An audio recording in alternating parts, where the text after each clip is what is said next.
Thanks for coming in today. Let's review the checklist. Great, I have all my documents ready. Perfect. Everything seems to be in order.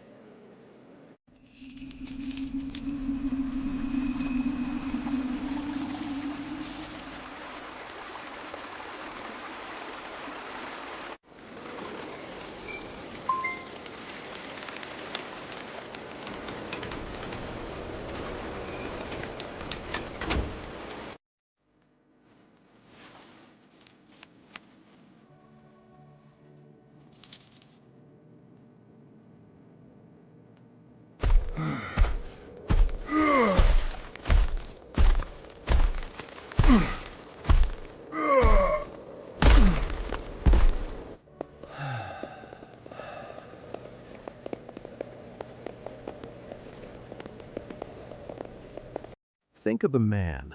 He goes to a bank each month. No call first, no house to back the loan. He asks for $100 billion. The bank head does not blink.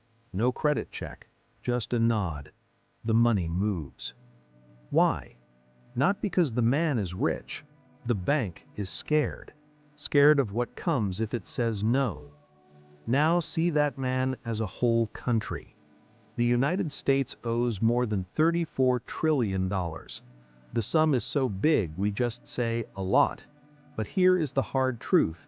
The lenders do not give to help. They are not kind. Most of them are stuck, and some are not even from far away. They are us in a new mask. The key thing to ask is not who lends. It is, what if one day they stop? This thing is a big deal right now. The U.S. debt just hit a new mark. Yearly debt cost alone could reach $1.1 trillion. That sum is more than all defense spend, more than health care for just paying for old loans has become the fastest growing cost on the books. Yet each month the U.S. sells new bonds worth hundreds of billions. It uses that cash to pay off old bonds and all the rest. Cash flows in, all seems well. But if you look close, it's a strange game. It is less a real loan and more a big, round magic trick. So let's see how it works, step by step. First, drop the idea of a bad guy far away who owns us. The debt is not one slip of paper in some vault in China. It's a wide web of 34 trillion built from many small bonds. Each bond has an end date. Each year the state spends more than it gets from tax. It does this on purpose, so the Treasury must plug that gap. It sells bonds at a sale. Short bills, notes, long bonds. Anyone can buy. A big fund for old folks, an insurance firm, a far-off central bank, your odd uncle, a wealth fund from Norway. The sale ends, cash comes in, the state spends it. The buyer gets a claim on a screen now, not paper. A claim for payback with a fee. That's it. But who is anyone? Here things get odd. A fundamental misunderstanding.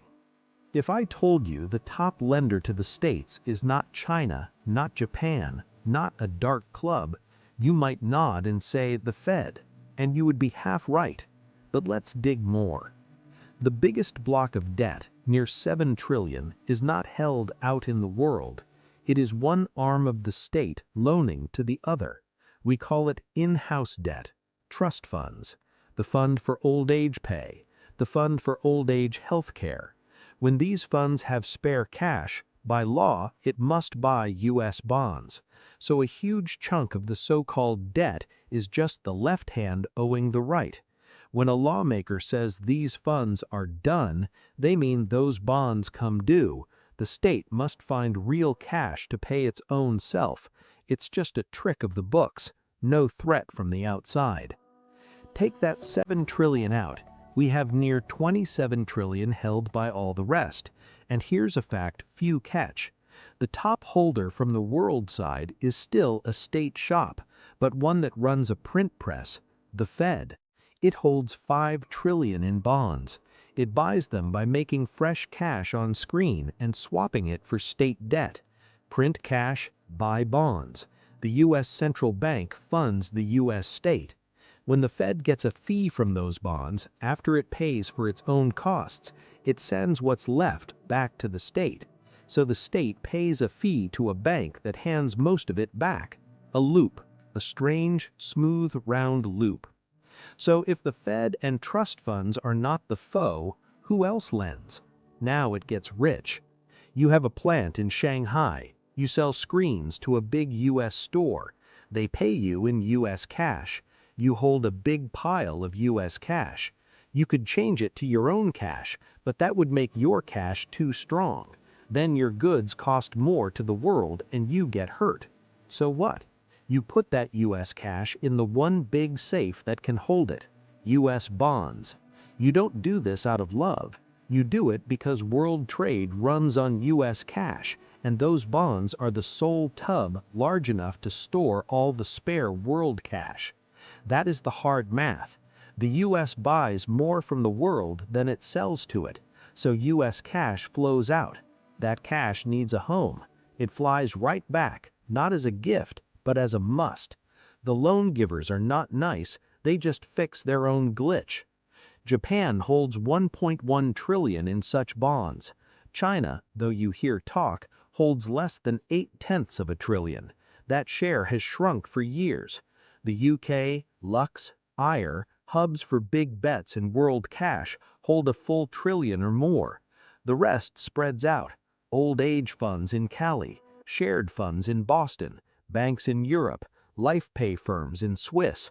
The world's debt is stitched through each old age pot and spare cash vault on the globe. Now, this tale gets spun as a tool of fear. You've heard, China owns us. We bow to those abroad. Truth is near the flip side.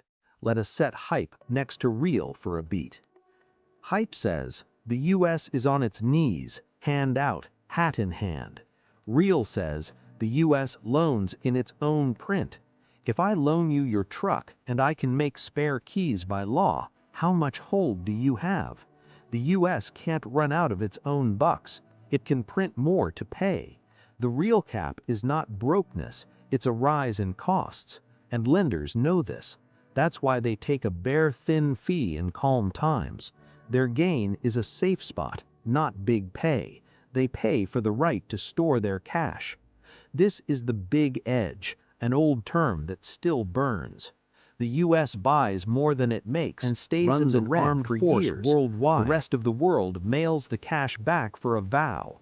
The setup feels wrong. It is. But it does not just rest on US strength. It rests on the lack of a strong plan B. So far, safe. Now we turn up the heat. For in this snug setup, a crack grows. Not the crack most watch. The real threat is not an outside dump. If Japan or China sold all bonds in haste, they would bleed more than the US.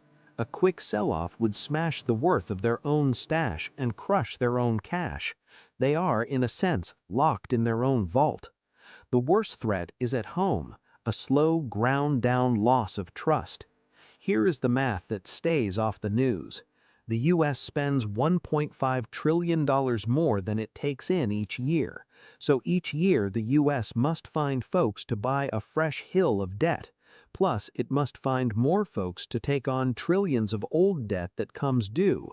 In past years, no sweat. The world's pool of spare cash grew. But that pool shifts. The Fed, once the big last-ditch buyer, now shrinks its pile. It stops being a net plus buy force. Far-off banks branch out, slow and small, to gold and such. China sold more bonds than it bought for years. Home buyers, pensions and cash park funds step in, but they want more yield as the chance of harm shifts. And why does that chance shift? The stage play of the debt roof. In 2011, a standoff made the US lose its top-tier score for the first time. In 2023, the fight brought us close to a fail in pay. Each time that show comes to town, the globe remembers that the full trust of the US hangs on a split house. The setup that should be the safe core on Earth now gives its own wounds on repeat. A deep joke. The ones who shout the most in public about the debt are the ones who push us to the edge of not paying. That just makes each next loan cost more. You can taste the strange twist. Think of a bank that each few months acts out a fake threat to blow its own safe to prove it won't spend too much.